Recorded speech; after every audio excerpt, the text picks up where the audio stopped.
Good morning, everyone, and welcome to the latest installation of the IR35 Navigator Think Tank series. Today, we're going to be discussing the IR35 dispute process, or disagreement process, what that means for the supply chain now that the reforms have brought in formal support for it, formal legislative support for it now, what entities in the supply chain need to be thinking about, and how they can utilize it to increase that transparency that we talk about every week. So, as I say, following the IR35 reforms, legislation now supports a formal disagreement process where contractors or deemed employers can contest the status determination statement supplied by the end client. The legislation itself doesn't prescribe a step-by-step framework, but it does have a set of minimum requirements, which we are going to talk through today. As always, I'm joined by our expert panel, who are going to talk through the minimum requirements, what they mean for the supply chain, and how we can look to utilize them. So, Layla, I'm going to come to you first. Minimum requirements on the disagreement process. There isn't, as I say, anything prescribed too much in the legislation as to the detail of what needs to happen, but there is a minimum set of requirements. Perhaps I could ask you to talk us around those and see where that leads us in the conversation. So, having reviewed a contractor's disagreement from the SDS, with the decision, the end client then must confirm its existing decision along with any reasoning or issue a new SDS based on what the disagreement is. So as you said, there's no formal process that the legislation requires, but what they do require is that there is a 40-day time limit to what the contractor's disagreement is. So the 40-day time period is really significant because effectively it provides that if the end client does not provide a response within that 45-day limit, then it assumes the position of the fee payer. And the legislation does not contemplate delays or any other circumstances. It simply says you're the fee payer if you don't respond within 45 days. Okay, perfect. So nice and simple. The disagreement comes back.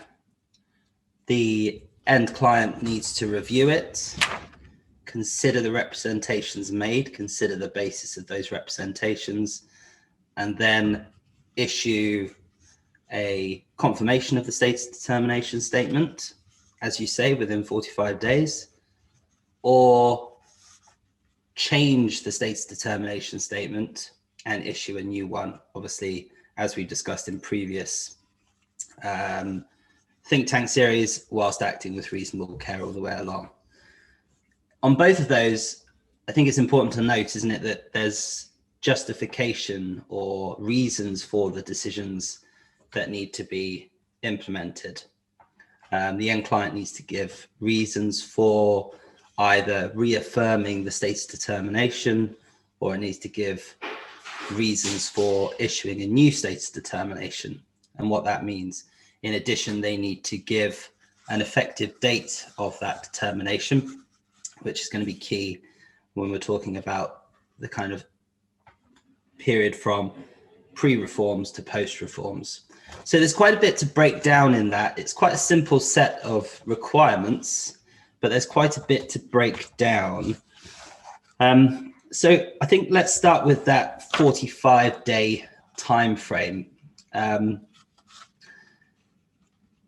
In terms of what the end client needs to do within that period, I mean, they've got quite a bit to crack on with, but I think it's important to say that legislation, the legislation was updated to include verbal disagreement process in the formal procedure. So end clients are going to need to be pretty hot on the framework around which the disagreement process. And I want to talk around whether the end client can add kind of provisions to the contract. Carla will come on to you for that. But Bernie, perhaps we could start with you in terms of the end client's requirements what they need to be looking for in verbal disagreements, written disagreements, and then what they need to crack on with after that? Yeah, sure. I think it's really sort of education, clients' education of their own staff to identify what is a status disagreement is really key. Because if a fee-paying agency or the individual contractor can raise a status disagreement verbally, well then, if that gets done, it needs to be taken appropriately and escalated appropriately within the business to whoever it is that's dealing with the challenge. So I think that's really important, that the clients need to make sure that there is early identification of those representations, because of course the 45-day clock does start ticking from the day that the representations are made. And if the client is going to take the status disagreement process seriously, then it wants to make full use of those 45 days. Obviously, once it has received the representations, the client also needs to determine who's going to be involved in looking at the challenge, and the reasons for the challenge, and whether actually that makes any difference in terms of their own, the status determination that they issued. Now, it's not entirely unlikely, but it is less likely that a contractor or a fee-paying agency would argue against a status determination given by the client that was outside IR35. So the vast majority of challenges will be for ones where the client has deemed the role to be inside IR35. And obviously the contractor and the fee-paying agency disagree with that somehow. So, they then need to look at how they've come to their original status disagreement. If there is any evidence given by the fee-paying agency or the contractor that contradicts how they thought the assignment would work or was working, and therefore, with reasonable care, determine whether actually that original status determination was correct or not, and then have a good process for making sure, managing the communication out as to whether they are reaffirming the original or, issuing a new SDS. And if they issue a new SDS, from which date. All of those conversations need to be had and processes need to be put in place. Incoming, organising the challenge, and outgoing comms as well. Yeah, I think that's massively important. That verbal date. I mean, what's to say? The contractor says, oh, "I don't like it. I don't want to be inside IR35."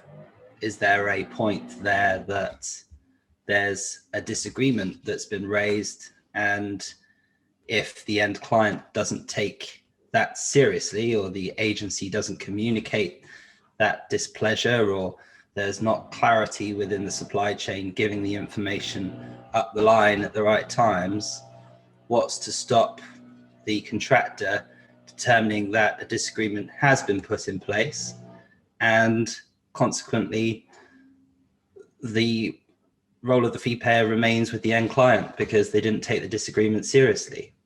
I think it's going to be a huge area of contest over the coming months and years. I think we all perhaps anticipated the contesting of it coming between the pre-reforms and post-reform states, with status determination statements being issued before the 6th of April, in order that a disagreement process may not be invoked because there wasn't formal disagreement process needed. But post the reforms, perhaps now we're going to see a lot of disagreements coming through which weren't supported before, based on determinations made before the reforms. So where there have been role-based determinations, blanket determinations, is now the time for contractors to be issuing those disagreements if they are not happy with the determination they were given, on the basis this can happen anytime within the contract period. Tom, I wonder whether you have any thoughts on that. Well, I think it only makes sense that if you believe that you are outside IR35 and you've been determined as inside, to have that disagreement process invoked as quickly as possible. I mean, that's from a purely practical point of view. As you've alluded to there, you can you can lodge a disagreement at any time during the contract. So we've talked in the past about constantly reviewing working practices and making sure that they're still aligned with the contract. So if your working practices have changed during the contract, then there's no reason why you can't then invoke the process at that stage. So if you clearly understand why you were why you were inside IR35 in the first place, and you've made some changes, you can then invoke the process and ask them to look at it again. And you can actually invoke the process as many times as you like during the contract. I mean, granted, your end client might get a little bit annoyed in the end if you're doing it for no good reason. But if you're actually making changes to the working practices that could change the determination, and there's no reason not to have multiple disputes. It's not to say that the end client will agree, but of course they have to take reasonable care to make a realistic determination about your status. So it's not something that needs to be done at the start of a contract or within 45 days of the start of a contract or anything like that. But clearly, if you think you should be outside IR35, the sooner you do it is the better from a purely tax point of view. Yeah, absolutely. I think from my perspective, I'll come on to talk about how we can look at keeping that structure in a minute. But I think from my perspective, you're absolutely right. And also the more detail you can add to the disagreement process to both enable the end client to carry out a proper understanding and review of the disagreement, but also I would have thought the more chance you have of getting the determination that's accurate and appropriate for the role you're doing, for the work you're doing. So for example, where you have your own independent IR35 status reviewed, you have your own contract reviewed, you understand your position inside out, you know the factors of IR35, you know how you should be working, you know how you are working. If all of those things support an outside IR35 decision, and you provide that as an evidential basis for the disagreement, then it's going to be more helpful for your end client to make that determination and to see that that's the way of working and to see that that's how things should be operating. So my view on that is that absolutely do it as quickly as possible, but do it with as much evidence as you can to support your position, to allow the end client to have as much information to make the determination, but at the same time to support your position, to give you the best chance of getting the right determination for your role. So I think all of these things, I mean, making sure that the proper acknowledgement of the disagreement is logged, making sure the process is done within the right time frame, making sure all the evidential documentation is on record and available, all comes down to having a very clear-cut framework and process put in place. We talk quite a lot on these sessions around transparency in the supply chain and how effective tools such as the IR35 Navigator platform course can help in that process. And I think the disagreement process is no different. Chris, Louise, I wonder if I could come to you guys in terms of your role as IR35 Navigator to talk about how that might be best managed from a documentary process, from a process-driven way, so that you can record events and make sure there's absolutely no room for disagreement in the process. Sure, I'll cover that.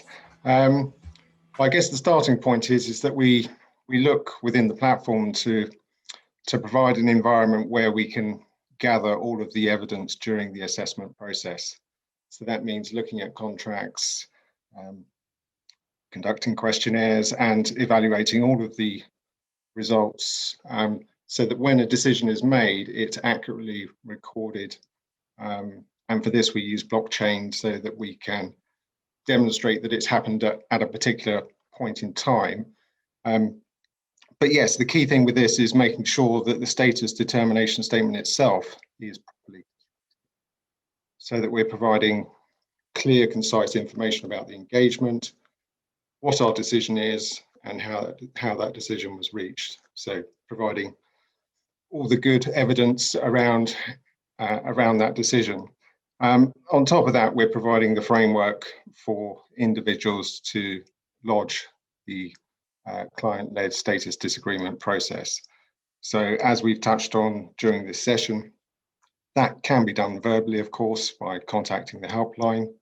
But for most people, they'll find it quite easy just to complete the online process, which will bring them back to looking at the decision, and we will ask them to provide responses against the reasons that we've given for our decision as to why they disagree, along with the ability to lodge any additional evidence that they might have to support their disagreement. And of course, that would then be acknowledged immediately upon receipt. Timelines will be given, of course, in terms of the statutory process of 45 days. Of course, we will be working straight away to try and deal with the disagreement in a timely fashion, but really just keeping everyone involved in the process up to date with what's going on. And of course, a response will be provided within that time limit. But I think the key thing is just, providing that framework. So first of all, a good decision issued in the correct way with all the supporting reasons, and then providing the framework for them to come back and say, actually, I don't quite agree with this, and then a response accordingly. Excellent. I think that kind of framework and that kind of detail and granular attention to the timeframes and things is going to be essential for everyone to try and implement. So it's good to see that that's built into the platform. Carla, in terms of the legal side of this from a legal perspective, with the contracts being implemented between the supply chain, is there any room for the disagreement process to be contracted into the agreements? And what kind of provisions might there be for that? Is there room, for example, to say that obviously you can't act contrary to the legislation, but is there room to say that disagreements need to be prescribed in this manner, and that's part of your agreement? Have you seen anything like that popping up as a result of the reforms? Yes, I mean the disagreement process can be articulated in the contract, but as you say, it has to be compliant with the legislation. And has been mentioned before, the resolution process is client-led, which means that if they disagree with the case that the contractors made, they're under no obligation to change the status. And unfortunately, there's no independent body to mediate the situation either, which I think the government's faced extreme criticism over. So whilst it can, you can certainly set out the parties' obligations in the contract, at the end of the day, it's down to the client to make the status determination. And as long as they've got a process in place, they're under absolutely no obligation to change their mind. Of course, the contractor should assimilate as much information as he can, and any evidence that he can produce that there's been blanket assessments made that the client hasn't used reasonable care will assist him. But as I say, at the end of the day, the client has no obligation under the law to change. No. Okay, just reassert. Quantum. Carla's right there. I mean, they are under no obligation to change. Their only obligation is to take reasonable care in making the status determination. As we said before, how many times are HMRC going to come in and say, actually, you put this person inside IR35 when they should have been outside IR35? It's just on a whole practical level, it's just not going to happen. So we do have to acknowledge that, the clients do have the final say in this, which personally, I think is not really adequate for the protection of the contractor. So kind of taking that point a little bit further then, obviously we've discussed on previous sessions about blanket banning, role-based determinations and the requirement for reasonable care there. I mean, let's assume that Big Bank A in March made role-based determinations for their entire workforce. And that determined everyone inside IR35. Do we think, and I know you've mentioned there around the protections for contractors, do we think that this disagreement process is going to lead to a change in that? Do we think that the contractors take back an element of control and power over that disagreement process in order to try and force changes, especially where role-based assessments were issued, forcing the end client to look a bit closer at things? I mean, what do we think is going to happen there? I'm sure all of you have got some thoughts. The only way you're going to change the minds, if you like, of the end client is if your weight of evidence is so overwhelming that they just couldn't possibly argue that they've taken reasonable care in determining it. I mean, asking nicely is not going to work. You know, you're going to have to get your own state. You're probably going to have to get your own IR35 review. You're probably going to have to get someone who has an in-depth understanding. You may want to get someone who is an expert to go to bat for you, and of course, kind of getting in front of the decision makers at some of these big companies is not easy, but it can be done, and I'm fairly sure has been done in WTT Legal recently. So it is possible, but you are going to have an absolutely compelling body of evidence. Yeah, I completely agree. I think as much evidence as you can pull together to put forward your argument is going to be key. But as I say, with role-based assessments, there's no reason why that might not be the case. It may well be that the end client has made that determination based on factors which simply don't apply to how you work and what you do. And so there's no reason why a change can't be implemented. There's no reason why end clients should fear making a change to the status determination statement when presented with considerable evidence. Indeed, I mean, consideration we've paid in the past over reasonable care when you're presented with lots and lots of evidence, but you still stick with inside IR35 determinations. We've gone over what in practicality that means in the past, which is not much, unfortunately, in terms of how HMRC can police that. But if you're presented with clear evidence that the contractor is outside IR35, we have to assume that contractors will vote with their feet and leave if the continued status determination is inside IR35. And that has all sorts of commercial impact and commercial detriment to the process. We see more and more transparency on the web with platforms where people can offer feedback around the IR35 review process. Indeed, that will extend to the disagreement process, and contractors will be saying whether they're being treated fairly or not. If provided with a third-party independent review which says you're outside IR35, a load of evidence and detail of that evidence to support that outside IR35, and the end client persists with the inside IR35 for what would assume to be no other reasons than commerciality, then that's going to be commercially damaging, I would have thought. And I think end clients need to seriously think about that when they're putting forward their framework, when they're putting forward their justification, when they're putting forward their analysis of either reinstating or reissuing a new status determination statement. So I think lots to think about there. Does anyone else have any thoughts on that kind of role-based transfer, Bernie? Yeah, it's basically pretty much a reiteration of what you were saying, Reece, but certainly, you know, we are in a different position. So this time last year, for obvious reasons, we were in a very much a candidate-rich environment.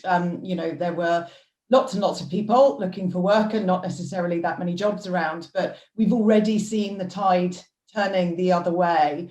And actually a lot of the businesses that I deal with that are, you know, primarily but not exclusively recruitment agencies and consultancies, they're saying already it's the other way around. They are struggling to find contractors for the roles that they have available. So clients who've taken a very risk-averse approach and done blanket determinations or role-based determinations that are too high level and don't take enough account of individual circumstances. They will have to change the way that they approach the legislation and the way that they assess roles, not necessarily because they've got contractors annoying them with status determinations, which they will have, there's no doubt about it. And if they're not managing that right, they add to their risk in terms of that fee pay risk being put at their door. But I think it's more the market forces. You know, the thing is that, you know, contractors will, as you said, vote with their feet. But, you know, if you've got lots and lots of firms who are looking for contract roles because they don't yet want to hire perm, the market's not necessarily quite stable enough. If there aren't enough contractors in the market, then every contractor will be flocking to businesses where they know that status determinations have been done fairly accurately and reliably, even if they're inside IR35. At least they know it's genuinely inside. But for those that haven't, they're going to struggle. And that, I think, it's the market forces that will force them to assess differently. Yeah, I couldn't agree more with that. I mean, the justification is the key. If end clients are able to justify why the contract is inside and the contractor wants to work there, then they'll take it. Where they aren't able to justify it and the contractor thinks they're outside, but they're saying inside, that's going to lead to an incredible amount of frustration. We talk about it all the time on these think tanks about the need for transparency in the supply chain, the need for everyone to be joined up and talking to each other. And it's just another example of that for me is everyone needs to be talking to everyone. Everyone needs to be clear, transparent, honest about how the decisions have been made, because anything less is either going to be a breach of the reasonable care requirements or it's going to be a commercially damaging decision. So I completely agree with that. And I think from a practical perspective, I'm definitely seeing it as well in the market from the agencies I speak to. Those that are doing things right with the correct frameworks just have sways of new contractors coming to their door. They have proper end clients that are looking to discuss new engagements with them. They're bringing on more and more work, and it's proving to be hugely effective, where an agency can go to an end client and say, we've got this frame that we can implement into your processes to make sure you're protected. The end client knows that they're getting value from that contract. It's a no-brainer. So I'm certainly seeing it. I'm certainly seeing that where there's greater justification for the decisions and where there's a greater emphasis on IR35 frameworks and compliance, it's just been a huge commercial win for those companies. So I'm glad we're all seeing that because it's justified. Maurice, can I just make one other comment about the reasonable care issue? It will be interesting to see what happens as a result of the breach of reasonable care that we are seeing on a regular basis. For example, I saw an SDS recently where the reason for the inside assessment was one issue only, and they had said it was because the contractor did not own the IP created as a result of the services. Now, I wouldn't, under any circumstances, would I say that that in itself would deem a contractor inside IR35. Clearly, they weren't taking into account the pillars of IR35 that we would look at, which are, the usual ones: the supervision, direction, control, substitution, financial risk, and mutuality of obligation. They just picked one issue which they felt was enough to tip the balance into a inside position. So I'm just interested to see what will happen once the dust settles, whether or not there will be any remedy for these contractors who have been deemed inside IR35 where there's been a breach of reasonable care by the client. I think it's a really, really valid point. And I know Layla kind of sought some thoughts about this on LinkedIn previously around what happens if there's an incorrect assessment inside IR35. As you say, breach of reasonable care. Yep. Okay. Tick. But what then? If all the tax is being deducted and all tax is being paid across to HMRC, HMRC's obligation to collect the correct amount of tax is fulfilled. So yeah, I mean, the what balance then? is clearly tipped towards an inside determination by HMRC. Even when you use the CES tool, if it comes up with an indeterminate result, you're told to call HMRC. Yeah. So who's going to do Yeah. that? Well, I think ultimately we can be cynical in our approach, can't we, and say that's by design of IR35, really. I mean, the whole intention behind IR35 is to streamline how contractors are taxed and make sure those that are deemed workers are on the payroll. But I think I couldn't agree with you more, which is why, for me, the disagreement process and the formality of the disagreement process within the legislation is the only real way that contractors can gain some element of control over the process, because the only real risk to end clients is commercial. If a contract is deemed inside IR35, and I think we could have a debate for a couple of hours over the effects of that, whether that's right or wrong. Depends where you look at it. If you look at it from the correct contractor's perspective, clearly it's inequitable. If you look at it from the end client's perspective, well, they're the ones taking on all the risks, so anything other than that would be inequitable from their perspective. But this is why, for me, the disagreement process is so important. And as we've discussed, getting that evidential support to back up your decision, to try and, I think the only way the contractor can take back a bit of control is to try and make it so unequivocally outside IR35 that any decision otherwise is just simply wrong. But you're absolutely right. I mean, let's say you have 3 outside IR35 individual assessments from 3 different law firms. You've got evidence supporting your claim, and the end client comes back to you and says, you're still inside IR35 for the IP reason. What do you do? Well, as Bernie said, the only thing you can really do is leave. And yes, the job market is picking up, but for lots of people in lots of industries, it's not picking up enough to really do that. So make no bones about it. I think, unfortunately, the contractor is where the contractor had a fair amount of power previously to make the determination and make the assessments. The design of IR35 reform is to push that liability back up the chain in order to take the power of the decision making away from the contractor and allow HMRC a more broad brush approach to trying to recover taxes. So it is unfortunately by design that that's the case, but incredibly frustrating nonetheless, I think. Does anyone else have any thoughts on that, Chris? I just wanted to add that there is, I guess, one last potential option in the situation of a disagreement, obviously that hasn't been resolved to the contractor's satisfaction. That, providing all the processes have been followed and they're still not getting the answer perhaps that they would expect, and they still disagree with the determination and think that they've been taxed incorrectly, is that they can follow the processes through self-assessment to make a representation for adjustment. Now, I'm not sure an end client would particularly want that to be coming back towards them, because if a number of contractors are having the same disagreements with the same end client, then it's only going to shine a light on the end client. But it is an option nonetheless, and I think that's something that people need to, or contractors need to be aware of, as well as the clients. Yeah, that's a really good point, Chris, and well brought up. What are the risks about that process? Bernie, I see you want to jump in.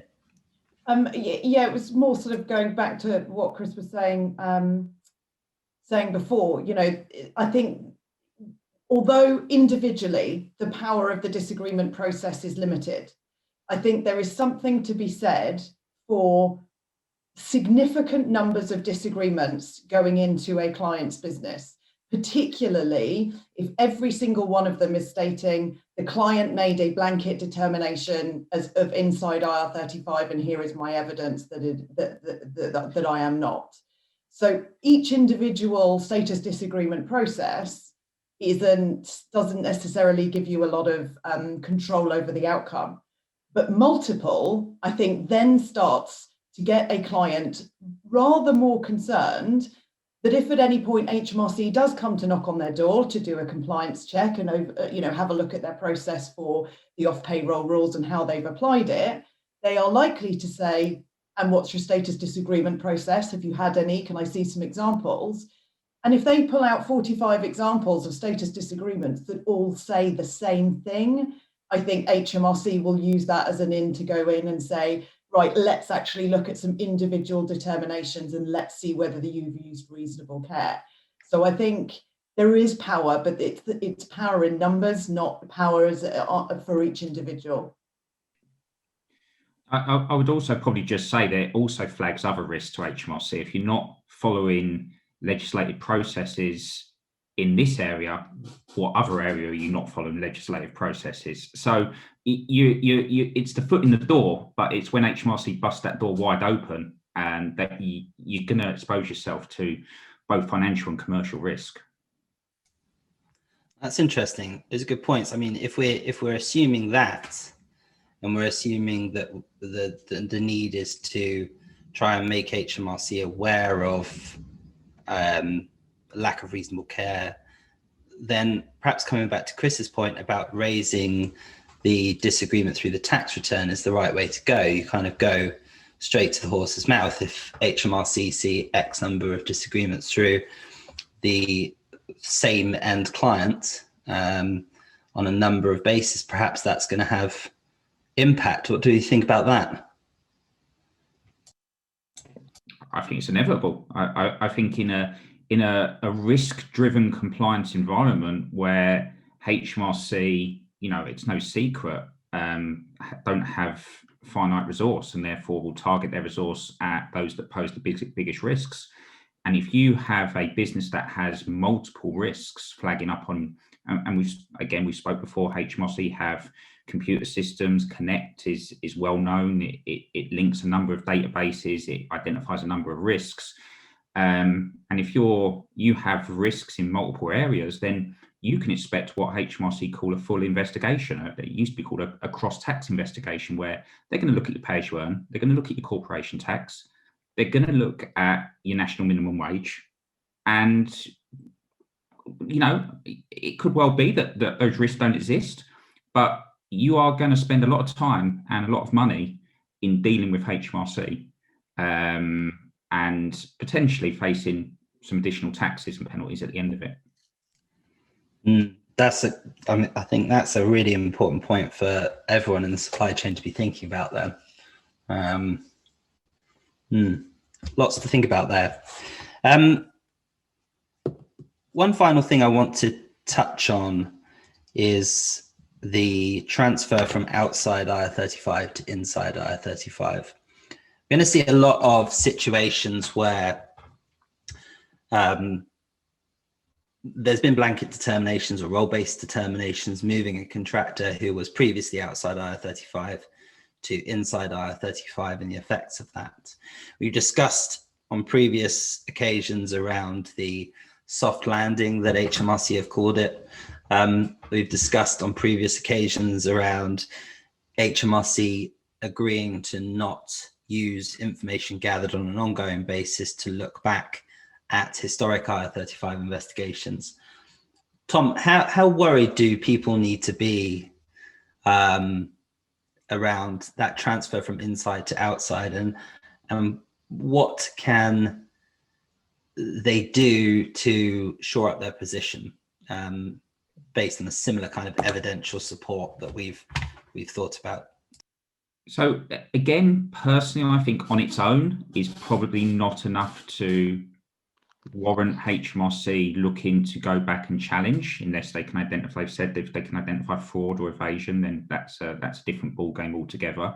But if it adds another couple of points to your risk score, you've already other areas where they've identified that they have concerns around, then it may well be that that's the straw that breaks the camel's back and gives HMRC the reason to launch a full investigation into the corporate affairs of the PSC and the kind of IR35 status of the past.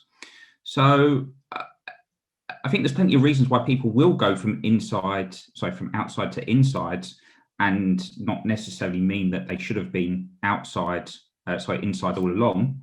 But I guess it comes down to what is the trust in HMRC these days, and let's be honest, it's fairly low.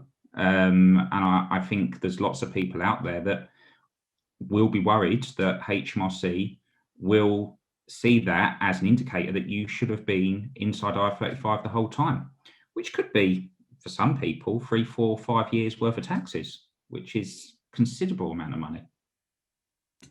So I think to shore up that position, then perhaps where people haven't had an IR35 assessment in the past, it may well be not enough to just say, well, that's gone, I can forget about that. It may well be sensible to be thinking about the working practices review, contract review, both from a disagreement process, but also shoring up and evidencing your past working practices and how that's been, because as we've discussed many times in the past, nothing's changed in terms of how IR35 is necessarily assessed. It's just who is assessing it and when and how.